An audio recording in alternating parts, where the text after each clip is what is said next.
8 years apart, one hotel room, and a single whispered rule that changed everything. But can two people running from different fears finally stand still long enough to fight for love? Ryan had been driving for 6 hours straight when he finally saw the ocean. His best friend's wedding was happening at this beautiful beach resort, and honestly, he needed this break. Work had been crazy, life had been routine, and getting away felt like exactly what he needed. The resort looked like something out of a magazine. Palm trees everywhere, white sand beaches, and that perfect blue water that makes you forget about everything else. He pulled into the parking lot, grabbed his bag from the trunk, and headed to the front desk with a smile on his face. That smile didn't last long. "I'm so sorry." "Sir?" the woman at the desk said, her fingers flying across the keyboard. "There's been a terrible mix-up with our booking system. We're completely overbooked for the wedding weekend." Ryan felt his stomach drop. "What does that mean exactly?" "Well, we do have one room available, but—" She paused, looking uncomfortable. "It's already partially assigned to another wedding guest. You'd have to share." Before he could respond, he heard a voice behind him, a voice he hadn't heard in 8 years but would recognize anywhere. "Ryan." He turned around slowly, and there she was. Jade. Same dark eyes, same confident stance, same way of making his heart skip a beat even after all this time. "Jade," he said, trying to keep his voice steady. "Wow, I didn't know you'd be here." She walked closer, and he could see she was just as surprised as he was. "Yeah, well, I flew in from Seattle this morning. Didn't expect to see you either." The woman at the desk cleared her throat. "So you two know each other?" "Because the room situation—" Jade looked at Ryan, then back at the woman. "What's the situation?" "You're both assigned to the same room. It's literally the only space we have available. Every hotel within 50 miles is booked because of 3 other weddings happening this weekend." Ryan ran his hand through his hair. This was awkward. Really awkward. He and Jade had history. Good history that ended badly when she took a job overseas and basically disappeared from his life. They'd been close in college, really close, and everyone thought they'd end up together. Then one day she was gone, chasing her dreams of becoming a photographer, and he was left wondering what went wrong. "I can sleep in the lobby," Ryan offered. "It's not a big deal." Jade shook her head. "Don't be ridiculous. We're adults. We can share a room for 2 nights," he wanted to argue. But the desk clerk was already handing them key cards. "It's room 347, 3rd floor, ocean view. Again, I'm so sorry about this mix-up." They walked to the elevator in silence, the kind of silence that feels heavy, filled with things neither person knows how to say. Ryan pressed the button for the 3rd floor and tried to think of something, anything to break the tension. "So, Seattle," he finally said. "Yeah, for the past 3 years. Been doing photography work up there. Travel stuff mostly." Her voice was casual, but he could hear something else underneath it. Nervousness, maybe. "That's great. Really great." He meant it, even though hearing about her success somewhere far away stung a little. The elevator doors opened, and they found their room halfway down the hall. Ryan unlocked the door and immediately saw the problem. 1 bed. Not 2 beds with a nightstand between them. Not even a couch that could work as a backup. Just 1 large bed dominating the room. "You've got to be kidding me," he muttered. Jade walked past him, dropped her bag on the chair, and looked around. "Well, this is cozy. I'll go back down and ask for blankets." "I can sleep on the floor." "Ryan, stop. The floor is hard, you're tall, and you'll be miserable. We can handle this like grown-ups." They unpacked in awkward silence, taking turns in the bathroom, carefully avoiding each other's space. The welcome dinner was in an hour, and Ryan was grateful for the excuse to leave the room. He changed into decent clothes and tried not to watch Jade getting ready in the mirror. The dinner was beautiful. Their friends looked happy, the food was incredible, and the sunset over the ocean was the kind of thing people write poems about. Ryan sat with some college buddies laughing at old stories, but he couldn't help noticing Jade across the room. She was laughing too, animated and alive in a way he remembered so well. After dinner, people lingered on the beach, but Ryan felt exhausted from the drive. He headed back to the room, hoping to fall asleep before Jade returned. No such luck. She came in about 20 minutes later, looking tired but still beautiful in that effortless way she always had. "Big day tomorrow," she said, kicking off her shoes. "Yeah, the rehearsal's at 10. They got ready for bed in careful coordination." He changed in the bathroom while she changed in the room. When he came out, she was already under the covers, scrolling through her phone. He stood there for a moment, unsure. You planning to sleep standing up? She asked without looking at him. I'm just thinking maybe I should grab some extra pillows, make a barrier or something. She finally looked up at him and there was something in her eyes he couldn't quite read. Amusement maybe? Or challenge. Listen, she said, putting her phone down. We're both exhausted. This weekend is about celebrating our friends, not making everything weird because of a hotel mistake. One bed, no rules. And with that, she slid further under the sheets and turned off the lamp on her side. Ryan stood there in the semi-darkness, the only light coming from the moon through the window. No rules, what did that even mean? He grabbed a spare pillow from the closet anyway and placed it down the center of the bed before climbing in on his side. They lay there in silence. He could hear the ocean through the slightly open window, the sound of waves that should have been relaxing but just made him more aware of every breath, every small movement. Remember when we used to talk about coming to a place like this? Jade's voice came out of the darkness, soft and unexpected. Yeah, Ryan said. Senior year. We had that whole plan about a road trip after graduation. Life got in the way. You got in the way, he said before he could stop himself. The words came out harsher than he meant. Silence again. Then I know. I'm sorry about how things ended. How I ended things. He wanted to say it was okay, that he understood, but that would have been a lie. Instead, he said we should probably sleep. Long day tomorrow. Right. Good night, Ryan. Good night. He closed his eyes and tried to relax, but sleep felt impossible. He was lying in a bed with the one person who'd gotten away, the one he'd compared everyone else to for 8 years, and she was acting like this was perfectly normal, like they were just old friends sharing a room at a wedding. Maybe for her, it was that simple. For him, it was anything but. As he finally started drifting off, he could have sworn he felt the mattress shift slightly, like she'd turned toward him. But he kept his eyes closed, too afraid to look, too uncertain about what any of this meant. Tomorrow would be complicated. But tonight, in the darkness with the sound of waves outside, it was easier to pretend that time hadn't passed, that hurt hadn't happened, that maybe, just maybe, some things were worth a second chance. Morning came too fast. Ryan woke up to sunlight streaming through the curtains and the immediate realization that sometime during the night, the pillow barrier had disappeared. Worse than that, he'd rolled toward the center of the bed, not touching Jade, but close, way too close. He quickly shifted back to his side and checked the time, 7:30. The rehearsal wasn't until 10, but he needed coffee and space to clear his head. When he came out of the bathroom, Jade was sitting up, her hair messy from sleep, looking at her phone. She glanced up at him and smiled. Actually smiled. Morning. Sleep okay? Yeah, fine. You? Better than I expected, honestly. She stretched and yawned. I'm going to shower. There's coffee downstairs in the lobby if you want to grab some. He did want coffee. Desperately.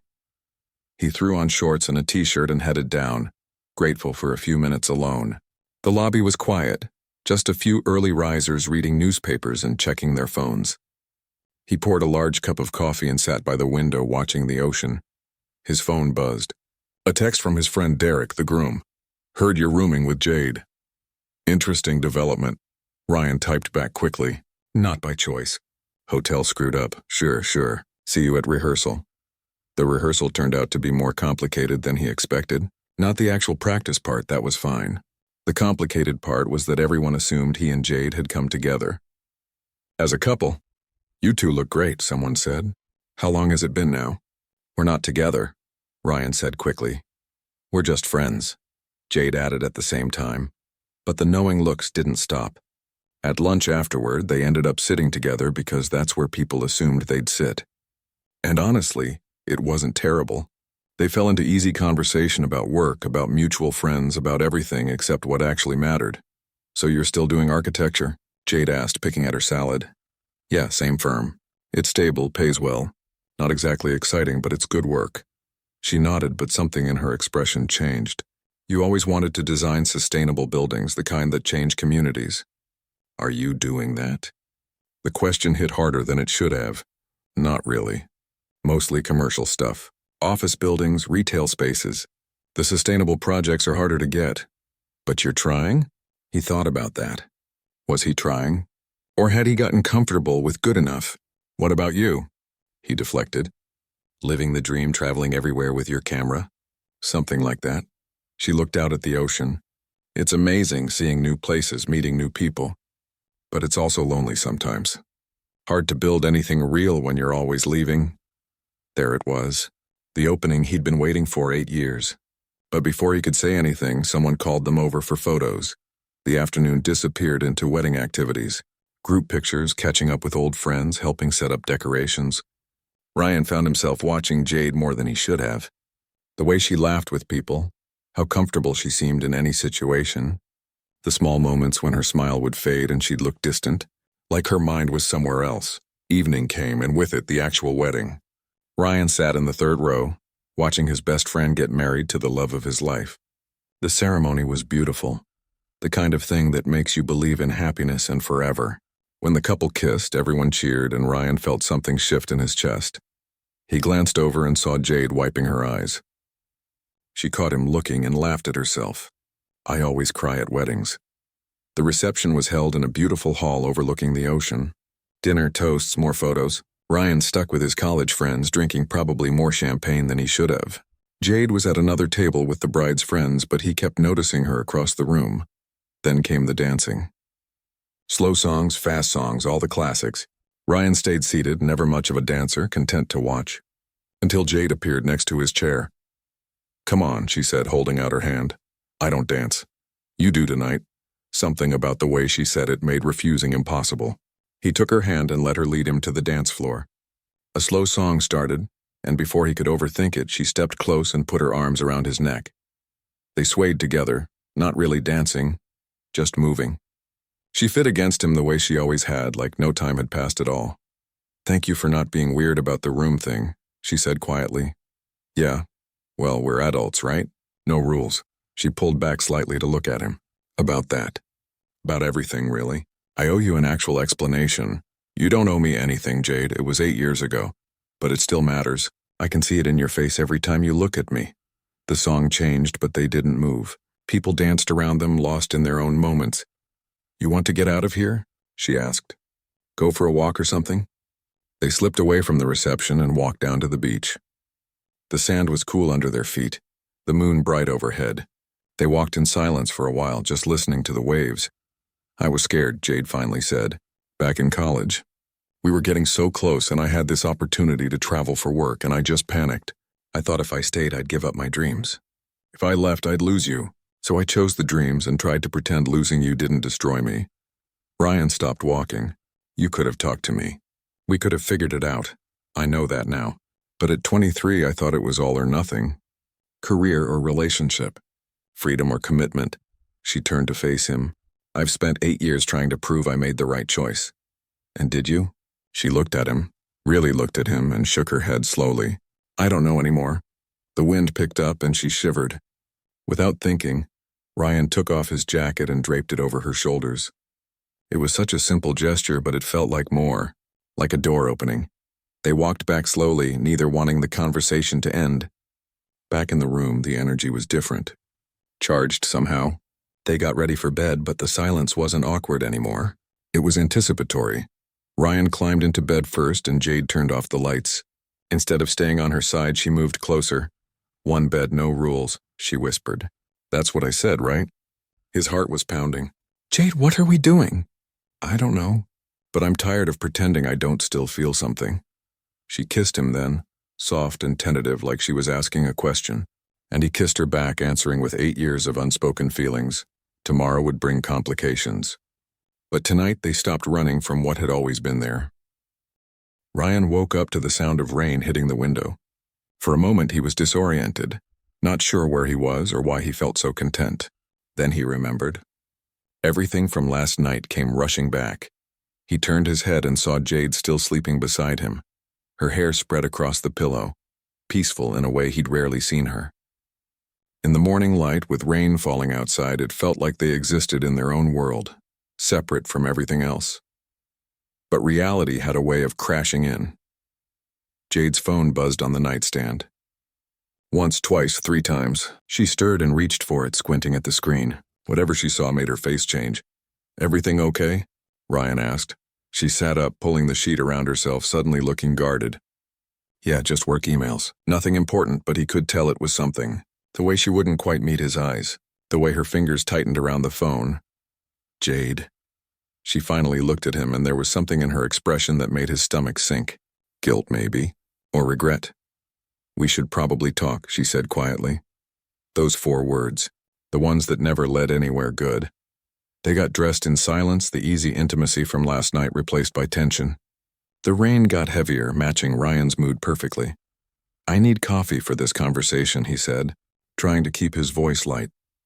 They went down to the breakfast area, grabbed coffee and pastries they probably wouldn't eat, and found a quiet corner away from other wedding guests. So, Ryan started, are we going to pretend last night didn't happen? No, I don't want to pretend. She wrapped her hands around her coffee cup. Last night was amazing, real, everything I remembered and more.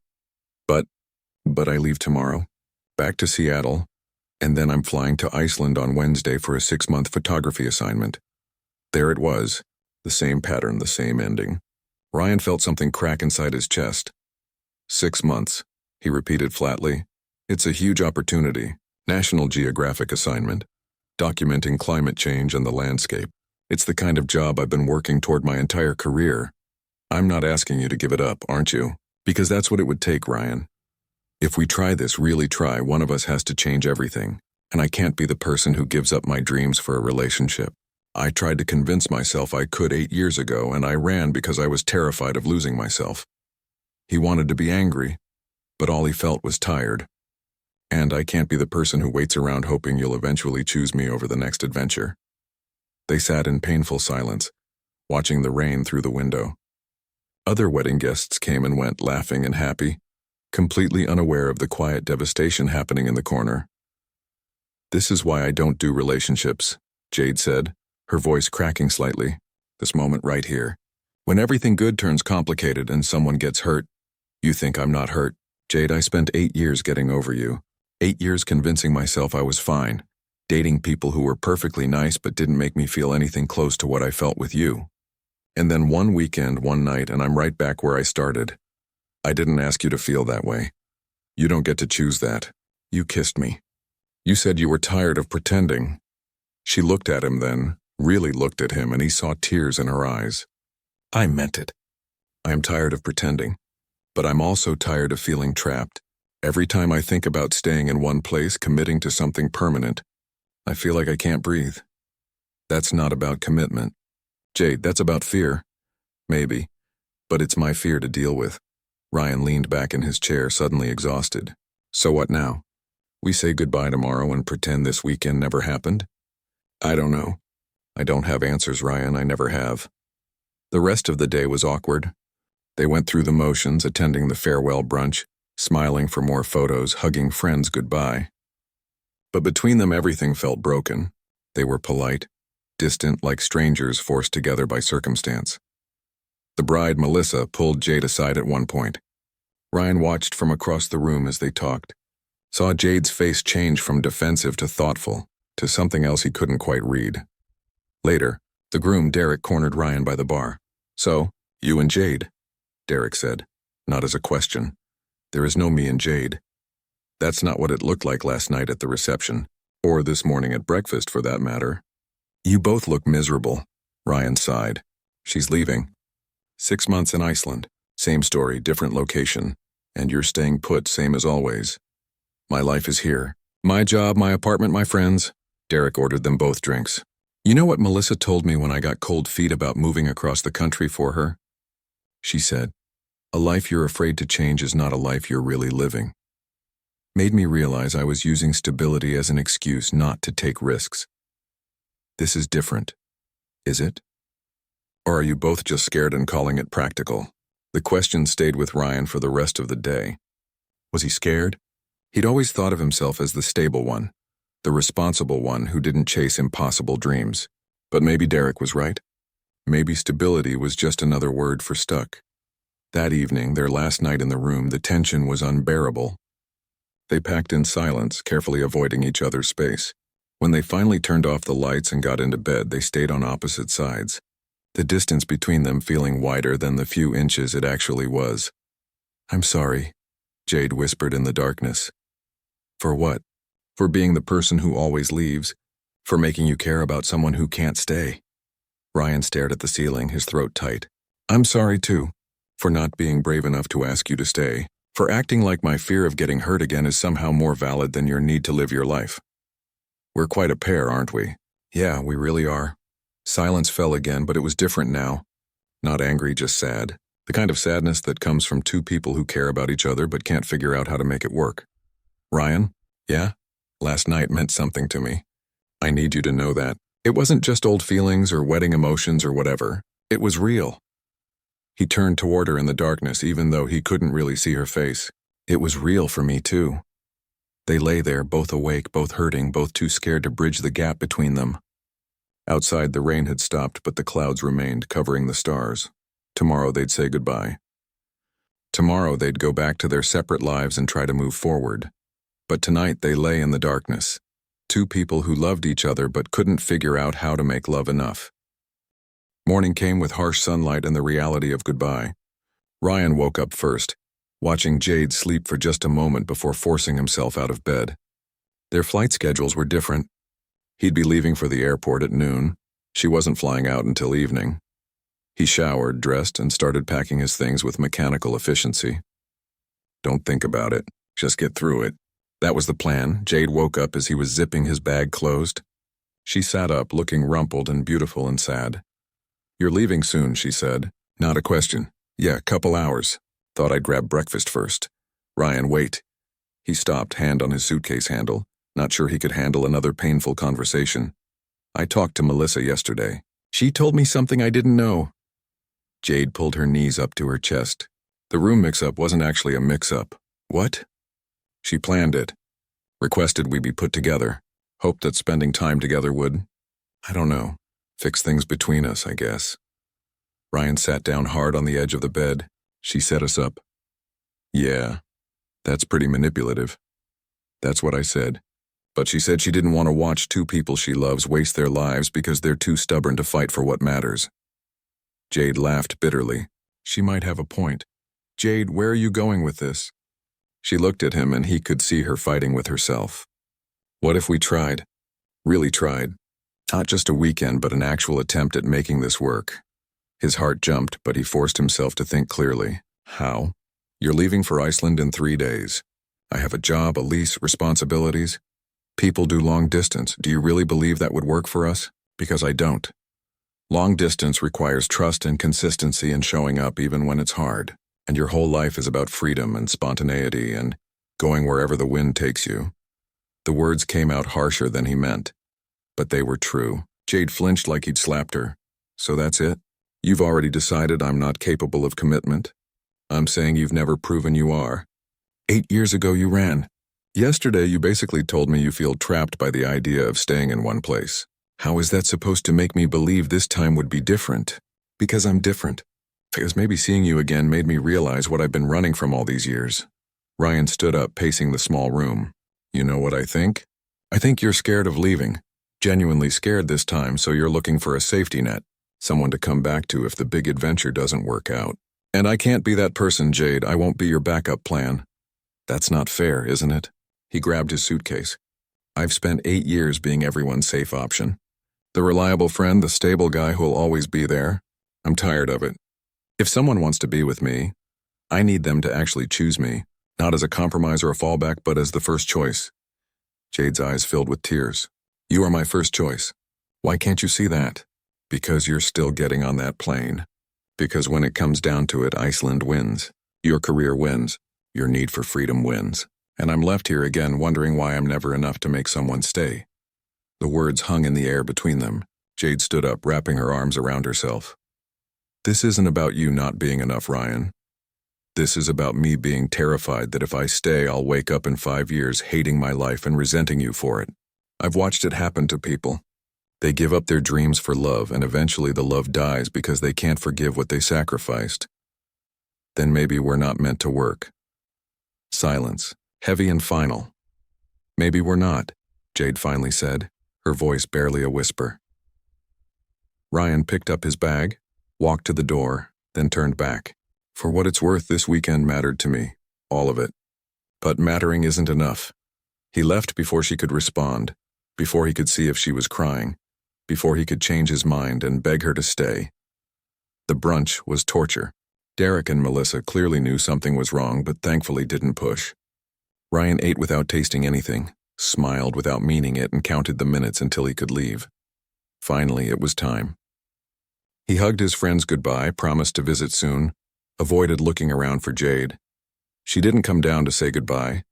Maybe that made it easier, or maybe it made it worse. The drive to the airport was a blur. He returned the rental car, checked his bag, went through security like a robot going through programmed motions. His gate was crowded with families and business travelers and happy couples, all reminders of everything he didn't have. He found a seat away from everyone, pulled out his phone, and stared at it. He could text her, apologize for the harsh words, tell her he didn't mean it, but what would be the point? The fundamental problem remained. She was leaving. He was staying. And neither of them was willing or able to change that. His phone buzzed. For a crazy second, his heart leaped, thinking it was Jade. But it was just Derek. Sorry about how things turned out, man. For what it's worth, I think you're both idiots. Ryan almost laughed. At least Derek was honest. He typed back, probably true. Thanks for everything. Great wedding. The hours-long flight home gave him too much time to think. He replayed every conversation, every moment, trying to pinpoint where it all went wrong. But maybe there was no single moment. Maybe it was always going to end this way. Two people who cared about each other but wanted different things from life. When he landed, he took a taxi to his apartment, unlocked the door, and stood in the middle of his living room feeling completely empty. Everything was exactly as he'd left it. Clean, organized, predictable, safe, boring. He thought about what Derek had said. A life you're afraid to change is not a life you're really living. He thought about Jade. Probably at the airport now too, heading to Seattle to prepare for Iceland. He thought about all the years he'd spent building this careful, controlled existence. What had it gotten him? A decent job that didn't excite him. An apartment that felt more like a hotel room than a home. Friends he only saw a few times a year. A life that looked good on paper but felt hollow. His phone buzzed again. This time it was Jade. Made it to Seattle. I know we said everything we needed to say, but I wanted you to know I'm sorry. For all of it. You deserve someone who's brave enough to stay. I hope you find her. Ryan stared at the message for a long time. Then he typed the only response he could manage. I hope you find what you're looking for out there. Be safe. He hit send, put his phone down, and sat in his empty apartment as the sun set outside his window. Goodbye felt more final this time. 3 months passed. Ryan threw himself into work the way people do when they're trying to outrun their feelings. He took on extra projects, stayed late at the office, volunteered for the assignments nobody else wanted. His boss was thrilled. His friends were worried. You're going to burn out, his coworker Lisa said, watching him review blueprints at 8 on a Friday night.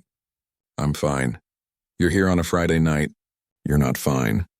Maybe she was right, but going home to his empty apartment felt worse than staying busy. At least work gave him something to focus on besides the ache in his chest that refused to fade. Jade texted occasionally. Quick updates about Iceland. Photos of the northern lights. Vast landscapes, tiny villages covered in snow. Each message was friendly, casual, like they were old friends keeping in touch. Like they hadn't spent that weekend tearing each other apart. Ryan responded appropriately. Beautiful shot. That looks amazing. And stay warm. Simple, safe, meaningless. What he didn't say, I miss you. I can't stop thinking about you. I was wrong about some things I said. He kept those thoughts to himself, locked away where they couldn't cause more damage. Then one Tuesday evening, his life got shaken up in an unexpected way. His boss called him into the office. We're opening a new branch, she said. Denver. Focused entirely on sustainable architecture and green building design. You'd be leading the design team. Ryan stared at her. You're offering me a new job? More than a job. A chance to actually do the work you've always talked about wanting to do, but it means relocating. Leaving everything here behind and starting fresh. He walked home in a daze. A year ago, he would have turned it down immediately. Too risky, too uncertain, too different from the life he'd carefully built. But now, after everything, he thought about what Jade had said about feeling trapped. He thought about Derek's words about a life you're afraid to change. He thought about the past 3 months of going through the motions in a life that felt increasingly empty. That night, he did something completely out of character. He booked a spontaneous trip. Nothing crazy, just a weekend in Austin, a city he'd always wanted to visit but never had a reason to. He walked around with no plans, ate at restaurants he found by accident, talked to strangers, got lost, and didn't care. It was terrifying and exhilarating. When he got back, he called his boss. "I'm in. When do I start?" The next month was chaos. Packing, saying goodbye, organizing the move. His friends threw him a going-away party and actually seemed happy he was taking a risk for once. "About time you did something unpredictable," Derek said, raising his beer. "Proud of you, man." Ryan moved to Denver in early February. The office was smaller than his old one, but the energy was different. People actually cared about what they were building, about making a difference. Within 2 weeks, he was working on a project designing affordable housing with solar panels and rainwater collection systems, the kind of work that actually meant something. He found an apartment with mountain views, joined a hiking group, started saying yes to invitations he would have declined before. Life felt different. He felt different. But he still thought about Jade every day. Then, on a random Thursday in March, he got a video call from an unknown number.